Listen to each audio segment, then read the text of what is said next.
Buenas noches. Estamos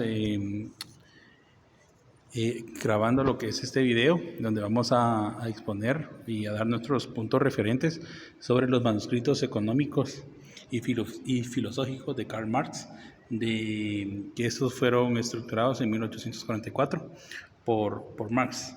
El tema principal que se va a abordar sobre esta discusión es el tema del salario. Mi nombre es Edín Retana. Dejo el dato con mi compañera que va a empezar ahí el... Mi nombre es Melanie Zipac y yo les voy a hablar acerca de los temas principales del salario, que en este caso hablaría acerca de las dos personajes principales que se encuentran dentro de esta teoría, que sería el capitalista y el obrero. Habla acerca de una relación que se puede llegar a tener entre estos dos, sobre las necesidades que se llevan, pero recalca que el capitalista siempre va a ser el ganador de esto y que el capitalista puede sobrevivir mucho más tiempo por sí solo que el obrero. Ahora pasaremos a mi compañero. También podemos encontrar de lo que es el tema del salario, la relación que existe, como lo decía mi compañera, entre el capitalista y el obrero. Se dice que el obrero es quien sufre más la crisis económica, ya que es el que gana menos. Se dice que dentro de su familia, por ejemplo, pueden hasta morir personas por lo que es desnutrición, ¿verdad? Sus hijos. Entonces, como lo decíamos, es más beneficiado el capitalista que el obrero. Cierto, también en este manuscrito de Marx nos enseña que la intención es emprender una crítica de la ciencia del Estado y del derecho, como lo mencionaron, del capitalismo y el otro, ¿verdad? Sin embargo, para no dar esta sensación de sistematización arbitraria, es necesario que se proceda por partes, así como se ha mencionado anteriormente. En este caso, Marx analiza su manuscrito, ¿verdad? Analiza la relación entre el trabajo y la alineación en la sociedad capitalista. También argumenta en el sistema económico capitalista que los trabajadores son alineados a su propia naturaleza. En este caso, pues quiere decir que los trabajadores se van alineando a las sociedades en las que estamos actualmente, ¿verdad? O sea, dependiendo del estatus de la persona, es alineado directamente. En este tema hay algo muy importante y yo les quiero hacer una pregunta. Cuando ustedes, bueno, todos vivimos la pandemia hace 4 años. En teoría la economía pues fue la más afectada en términos hablando así. Y aquí hay una frase importante, no frase, sino en el manuscrito que dice Marx, que dice que el obrero no tiene necesariamente que ganar con la ganancia del capitalista, pero necesariamente pierde con él. Así el obrero no gana cuando el capitalista mantiene el precio del mercado por encima del natural. Y podemos hacer referencia en este punto, y pongo de ejemplo la pandemia porque cuando esto vino, los precios se dispararon. En petróleo, en petróleo fue lo contrario, pero digamos en alimentación y muchos productos se dispararon en precios máximo en la canasta básica y esto generó una crisis económica, no solo en Guatemala, sino en el mundo. Pero ¿qué pasaba? Los capitalistas o la gente oligarca siempre seguía ganando de una u otra forma. Y el que salía perdiendo siempre era el asalariado. Porque con un salario mínimo, ¿cómo sobrevivíamos con la canasta básica? Y a la fecha, por ejemplo, la canasta básica no ha bajado, se mantuvo. Entonces, es tan cierto aquí la parte donde dice que no necesariamente, o sea, la ganancia del capitalista, pero sí necesariamente pierde con él. O sea, al final el que sigue perdiendo es el asalariado y no el capitalista. Entonces, no sé cómo podrían ustedes relacionarlos con algo tan, digamos, en la actualidad, si seguimos en las mismas.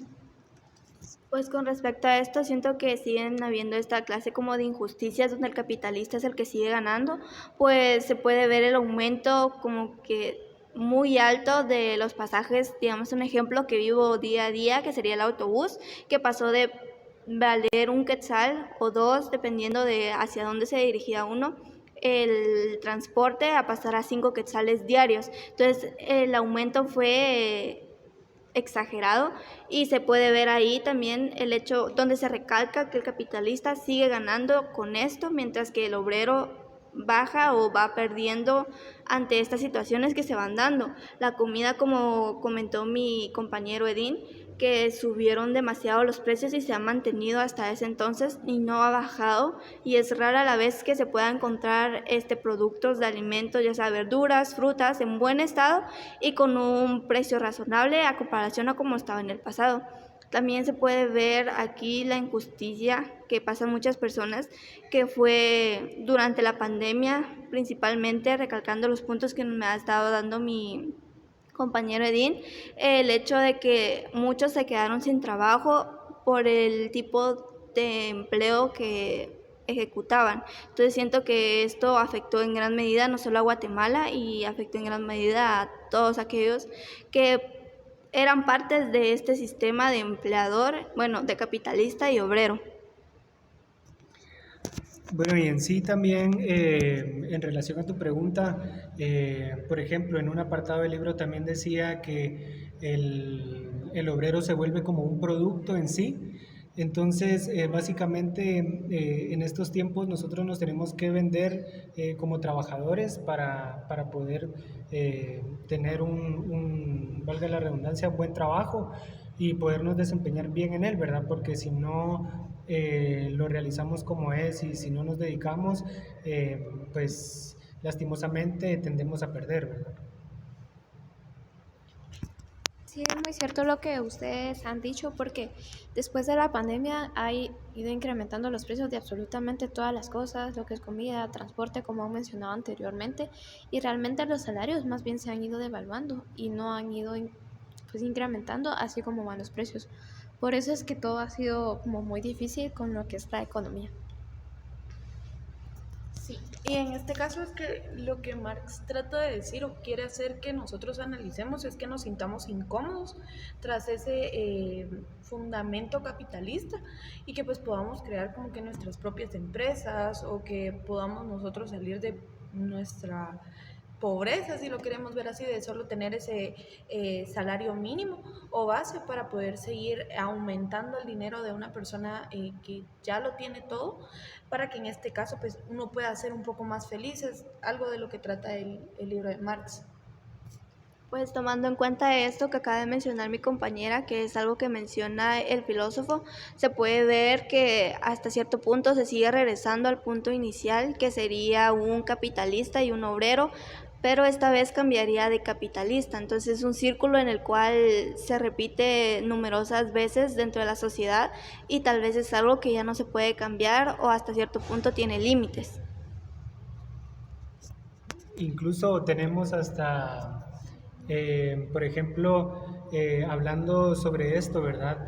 El libro también habla sobre lo que es la renta de la tierra. Entonces, incluso hasta un empresario necesita de una tierra, muchas veces pues no necesariamente es de él, sino que tiene que rentar alguna tierra para poder explotar lo que son sus productos y poder salir adelante, ¿verdad? Como le decía mi compañera, un círculo sin fin, básicamente. Sí, en efecto, estos ejemplos son tan razonables y realmente es un manuscrito tan real que compuso ahí Marx, porque al final realmente estamos en esto, y como decía mi compañera, es un ciclo que siempre va a ser así y va a ser constante, porque el capitalismo somos conscientes que nunca va a terminar, y el obrero también nunca va a desaparecer, y siempre el obrero va a necesitar del capitalismo, pero ¿a qué costo? Y ponían un ejemplo ahí bastante importante sobre por ejemplo, de los buses. Ahora pues el hecho de que ya no haya y el costo alto hace que vayas a la oligarquía a comprar una motocicleta o un carro, etcétera. Entonces, al final siempre vamos a depender del capitalismo. Entonces, cosas que afectan, y siempre hay un afectado, y en este caso es el asalariado como tal, ¿va? Entonces los manuscritos son tan reales. Entonces, dejamos ahí el video, un video bastante interesante que nos hace reflexión a muchas cosas económicas principalmente y entender de mejor forma cómo estamos ligados a un capitalismo y a mi criterio que siempre vamos a estar en esta situación.